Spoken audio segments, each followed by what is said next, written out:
No doubt you've discovered that loyalty is no longer the currency of the realm, as your father believes. Then what is? I'm afraid currency is the currency of the realm. Across the Spanish Main, Part 1, A King's Ransom. It was the spring of 1523, and 3 Spanish caravels wallowed heavily through the Atlantic swells, their decks groaning under the weight of a staggering treasure. Laden with loot sent by Hernan Cortes himself, these plump vessels struggled, their hulls crammed with the dazzling first fruits of Spain's new empire in the Americas. This was no ordinary cargo. It was the wealth of a civilization plundered from the Aztec Empire in Tenochtitlan and bound for the coffers of Carlos I, King of Spain and newly crowned Holy Roman Emperor Charles V. In each of the 3 ships, iron-banded chests held unimaginable treasures of gold, silver, emeralds, all of them exquisitely crafted by Aztec hands into rings, statues, and shimmering plumed headdresses. Cloaks woven from the iridescent feathers of the sacred Quetzal bird gleamed in the dim holds, each one a ghostly reminder of Aztec priests who had worn them during ancient rituals. There were mirrors of polished obsidian so dark that it is said that they seemed to pull the light from the narrow spaces where they were stashed. Cortes had boasted in his letter to Carlos, writing of the treasures that were so marvelous that they cannot be described in words. But this treasure fleet carried more than jewels and gold. It carried life itself from the exotic lands of the New World. Crates of macaws and talking parrots filled the air with shrill bursts of red, yellow, and green as they squawked and fluttered in confusion. In the heart of the flagship's deck, heavy wooden cages held jungle cats, fierce spotted ocelots and hulking, restless jaguars, known to the Spaniards as tigres. The crew walked a wide berth around these beasts, casting wary glances at the flashing amber eyes and sharp claws that raked at the air whenever the ship rolled. This menagerie was bound for the royal court, where King Carlos would marvel at creatures and curiosities beyond the imagination of any European. Despite their awe-inspiring cargo, the caravels made slow, tortuous progress across the Atlantic. The vessels rode low in the water, struggling against each wave, their masts and sails straining as the crew wrestled to keep them on course. Day after endless day, the sailors labored under the sun, their backs bent, their spirits sagging, as sickness and fatigue took their toll. Weeks stretched into months as the fleets pushed onward, creeping toward the distant shores of Spain. One night, as a storm tore through the fleet, disaster struck. Waves crashed over the flagship's deck with a ferocity that rattled every plank. Suddenly, with a splintering crack, one of the Jaguar's cages gave way. In an instant, the beast sprang free, prowling the dark deck with deadly intent, its eyes blazing with terror and rage. Shouts erupted as the men scrambled, slipping and sliding across the wet wood in a frantic attempt to avoid the animal's deadly claws. The Jaguar lashed out, tearing an arm from one sailor and a leg from another, leaving a bloody trail in its wake. Before it finally leaped overboard, vanishing into the storm-tossed sea, 2 men lay dead, their bodies battered and bloody, adding another grim tale to the ship's already troubled voyage. The officers quickly decided to shoot the remaining Jaguar in its cage rather than risk another attack, though the superstition and unease lingered among the men. By the time the fleet reached the Azores, tempers were as frayed as the sails.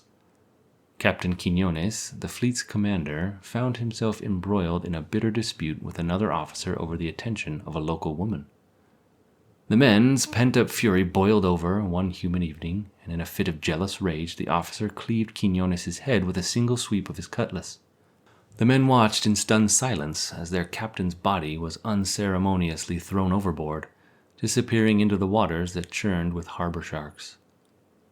Buckets of seawater sluiced his blood from the deck as Captain Avila, commander of another vessel, took charge, rallying the weary crew and setting a course toward Cape St. Vincent, the southwestern tip of the Iberian Peninsula. But even with their desolation so close, Avila's troubles were far from over. Word had come from the Azores that French corsairs lurked near Cape St. Vincent, lying in wait for the Spanish treasure fleet. These marauders, financed by France's King Francis I, had their own designs on Spain's New World wealth. As the caravels approached the Cape, the men began to breathe easier, the familiar coastline of Seville only days away. They laughed and talked of the comforts that awaited them, wine, food, and the warm embrace of loved ones. Yet, just as their hopes swelled, disaster loomed once more. A lookout high on the flagship's mast spotted a sail. A single vessel bearing down on the fleet, with 5 more following close behind it. The Spaniards' hearts sank as they recognized the flags. French corsairs. Panic rippled through the ship as Captain Avila shouted orders to man the few cannons they had. But the Spanish guns were in poor condition, and the crew, weary and depleted, were no match for the French corsairs bearing down on them. The French opened fire, their broadsides ripping into the Spanish caravel, splintering masts and tearing through the rigging. In minutes, one caravel was dismasted, its sails hanging like torn rags, while another ship struggled to stay afloat, its hull groaning with the weight of the king's treasure. Desperate to save his cargo, Avila ordered the third ship to flee downwind, though he knew that the treasure could probably not escape. The French swarmed over the railings of the crippled ships, their swords flashing in early light as they boarded. The Spanish sailors fought valiantly, but they were outnumbered and outgunned, and soon surrendered, the French pirates taking control of the vessels with practiced ease. Once aboard, the French corsairs began the real work, stripping the caravels of their treasures. Whatever rumors they'd heard about Cortez's bounty paled in comparison to reality. They counted 680 pounds of Aztec pearls, 500 pounds of gold dust, 3 massive cases of gold ingots, and countless chests brimming with silver and gemstones. The corsairs transferred the spoils to their own ships, moving with a grim efficiency that left the Spaniards helpless to do more than watch. With the wealth of an empire under their decks, the French ships disappeared over the horizon, leaving the shattered Spanish caravels to limp home in shame. When news of the corsairs' attack reached Seville, it spread like wildfire. The Spanish people were outraged, and King Carlos was consumed with fury. To add insult to injury, the identity of the pirate leader was soon revealed: Jean Florin, a privateer under the employ of the Viscount of Dieppe, Jean Angot. Florin and his crew were effectively agents of King Francis I of France, who had long chafed at Carlos's claim to dominion over the New World. Francis had found a way to strike at Spain's empire without directly challenging its armies. He would bleed Spain's treasure, one ship at a time.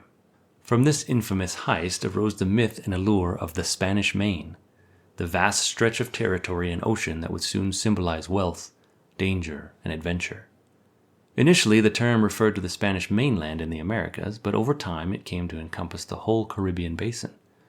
Spain's empire grew swiftly, stretching from the Caribbean Sea and Mexican mainland down through the Central and South America, with treasure flowing endlessly back to Spain. Gold and silver from Potosí in Peru and Guanajuato in Mexico poured into the local coffers, extracted with brutal efficiency by slave labor, much of it worked to death in the mines and sugar fields. Yet, just as the Spaniards had ravaged and subdued the indigenous peoples for these riches, so too would they be hunted by the predators of the sea. In the wake of Jean Florin's legendary raid came a legion of privateers and buccaneers: John Hawkins, Francis Drake, Henry Morgan, and countless others who would descend upon the Spanish Main, each more daring and ruthless than the last. Spain's stranglehold on the New World wealth was beginning to loosen, for lurking beyond the horizon were the pirates who would haunt her empire, bringing with them an era of bold raids, grand battles, and fortunes stolen on the high seas. As the Spanish Empire spread, so too did its enemies, and a new chapter of the Spanish Main was about to begin.